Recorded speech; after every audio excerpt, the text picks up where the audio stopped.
কাঁঠালের সিজনে কাঁঠালের ভর্তা না খেলে কি চলে? কাঁঠালের ভর্তা এতটা সুস্বাদু হয় যে তৈরি না করলে বিশ্বাস করতে পারবেন না। কিভাবে খুব সহজে কাঁঠালের ভর্তা তৈরি করলাম আসুন দেখে নিই। হ্যালো ভিউয়ার্স, আসসালামু আলাইকুম, ওয়েলকাম ব্যাক টু আসফিস কিচেন। কাঁঠালের ভর্তা তৈরি করার জন্য কাঁঠালের বীজই পরিষ্কার করে নিয়েছি। এই 1 প্লেট পরিমাণ কাঁঠাল বিচিগুলোকে প্রথমে খোসা ছড়িয়ে নেব। খোসা ছড়িয়ে টুকরো টুকরো করে কেটে সেদ্ধ করে নেব। যার জন্য একটি প্যানে আমি গরম পানির মধ্যে এই কাঁঠালের বিচিগুলো খোসা ছাড়িয়ে পরিষ্কার করে ধুয়ে সিদ্ধ করে নিলাম। ঠিক 15 থেকে 20 মিনিট সেদ্ধ করার পর কাঁঠাল থেকে যে কষ বের হয়েছে বিচি থেকে আর অনেকটাই সেদ্ধ হয়ে এসেছে। একটি চামচের সাহায্যে আমি এভাবে দেখলাম, চেক করে যে সেদ্ধ হয়ে গেছে। এখন যেহেতু কাঁঠালের বিচি থেকে একটু কষ বের হয়, আমি একটু ছাঁকনির সাহায্যে ছেঁকে উপর থেকে যতটা সম্ভব কালো খোসাটা ছড়িয়ে রেডি করে নিলাম। এবং যখন ঠান্ডা হয়ে যাবে, এখন আমরা পাটায় পিষেও ভর্তা তৈরি করতে পারি অথবা ব্লেন্ডারে ব্লেন্ড করেও ভর্তা তৈরি করতে পারি।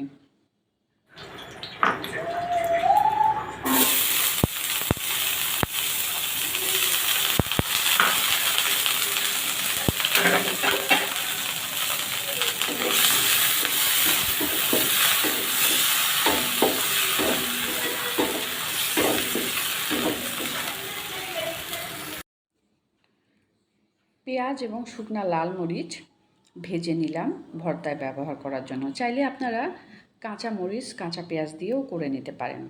এবার সব উপাদানগুলো ঠান্ডা হওয়ার পর ব্লেন্ডারের জারে একে একে কাঁঠালের বিচি দিয়ে দিলাম, আর আমি যেই পেঁয়াজগুলো আর মরিচ ভেজে রেখেছি এই পেঁয়াজ মরিচও দিয়ে দিচ্ছি, আর সঙ্গে দিচ্ছি 1 চামচ পরিমাণ লবণ।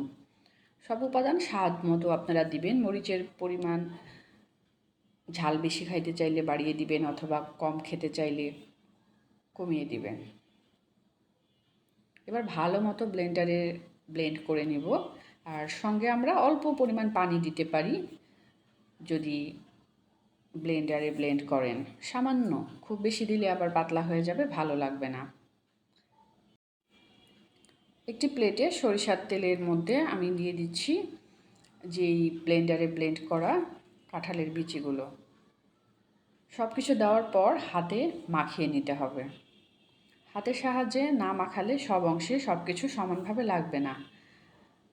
ভালো মতো তেল সহ মাখিয়ে একটি পছন্দ মতো প্লেটে আমরা সার্ভ করে নেব, আর মনের মতো করে সাজিয়ে নিতে পারি।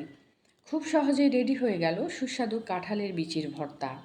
এভাবে এই সিজনে কাঁঠালের বিচি আমরা খুব সহজে ভর্তা তৈরি করে নিতে পারি। ভিডিওটি কেমন হয়েছে কমেন্ট বক্সে জানাবেন। বেশি বেশি লাইক এবং শেয়ার করবেন। দেশ বিদেশের বিভিন্ন ধরনের রান্না দেখতে চোখ রাখুন আসফিস কিচেনে। আমাদের সঙ্গে থাকার জন্য এবং ভিডিওটি দেখার জন্য ধন্যবাদ।